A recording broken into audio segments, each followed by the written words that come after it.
Yeah, this is Fort Greene right here, Fort Greene Park right there. 5 days a week, this group is on the move. They are canvassing not for votes, but for early signs of violence in the Fort Greene neighborhood in Brooklyn. GMAC is working to curb gun crimes. Its members used to live on the streets in the past. It's dangerous out here, you know? We don't want to see no one get killed. And by them seeing us doing this type of work, hopefully it'll make them change, because we was them at one time. We was the one with the guns, we was the one selling drugs, we was the one hurting people. Now we making a change. We're doing a follow-up mediation with the individuals that have an issue. The interrupters move in after a shooting incident in the neighborhood. They try to calm all sides to prevent reprisals. They also settle feuds, from gang rivalry to street fights, like this one, which involves unpaid debts. You say that the problem's over, and you the one who really want to continue with the goal. But you told us before that it's nothing. Now you saying I had in between, he running his mouth between shit talking about it. This mediation was suspended because one faction is adamant about letting go of the resentment. Come here, AT, you already know.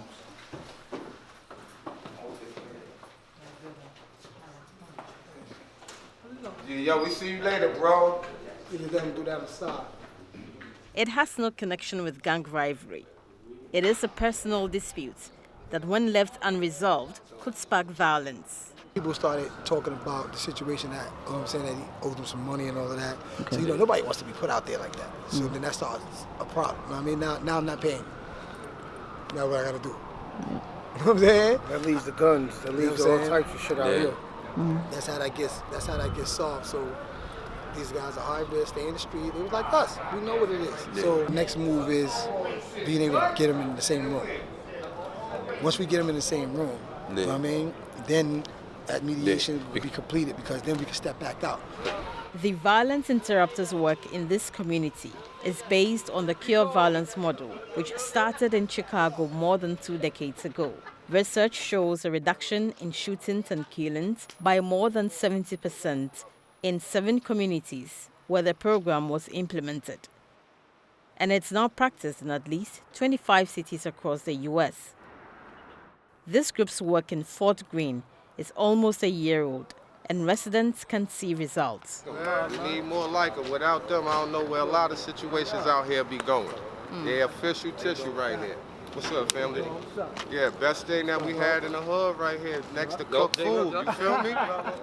Love y'all. Look, love you too. Person assaulted by 81 Prince Street. That's right there. Yeah, right there. Right there. It's always something going around, and I guarantee you they can make it work. They could stop. Under the Cure Violence Project, gun crime is approached like a contagious disease, tackling all the socioeconomic factors that will make one resort to using a gun. In New York, Jeffrey Batts and his team of researchers at the John Jay College of Criminal Justice investigated whether shooting incidents and the number of people shot were reducing in neighborhoods that had a Cure Violence program. So we have hospital data of people reporting to a hospital or an emergency room with a gunshot wound for more than 10 years. We could track that over time. And reports to law enforcement of shootings. We looked at both of those indicators, and you find it's not a tremendous decline. So this is not a cure-all, a solution for everything, but you can have an effect on the rate of violence by investing in well-operated, fairly affordable programs. At the time of filming in Fort Greene, this neighborhood had not recorded any shooting incident in 20 days. The last incident was in Farragut Project, where both the police and violence interrupters have increased their patrols. Shanduk McFarter is the founder of GMAC. After more than a decade in prison, he started the organization, which works with the New York City Mayor's office to encourage people to resolve their differences without pulling a trigger at the slightest provocation. For us, that's natural. It's nothing to be able to have a conversation with somebody that we know and talk about the reality of the choices that you're about to make, right? That's what we do. We bring the reality of our past mistakes, the situation, look at society for what it is, the repercussions, the pros versus the cons, right? When somebody gets murdered at a certain point, nobody wants to talk, right? But we try to get involved as soon as possible and try to give those two sides a way out of that incident. But this program has in recent years come under scrutiny, especially in Chicago, where some offices were shut down due to funding cuts and misconduct of certain staff. And that happens in New York as well. We had a program here in Harlem, and one employee did something which was inappropriate. I think had illegal drugs in his possession in the office, something like that.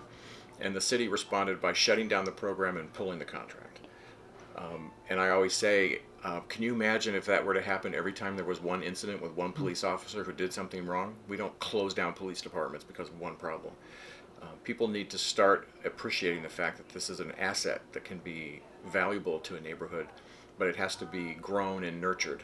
The Cure Violence program has expanded to some countries in the Middle East, Africa, Europe, Latin America, and could become a component of public safety according to researchers. If the program is going to survive, you need to start having research evidence that comes along to support the effectiveness and cost effectiveness of the program. Anecdotes and stories are critical for helping to build a movement, but they won't protect the movement when critics come along and people start to feel skeptical. If you don't have good, solid evidence, the movement will die out. So it's in a critical phase right now.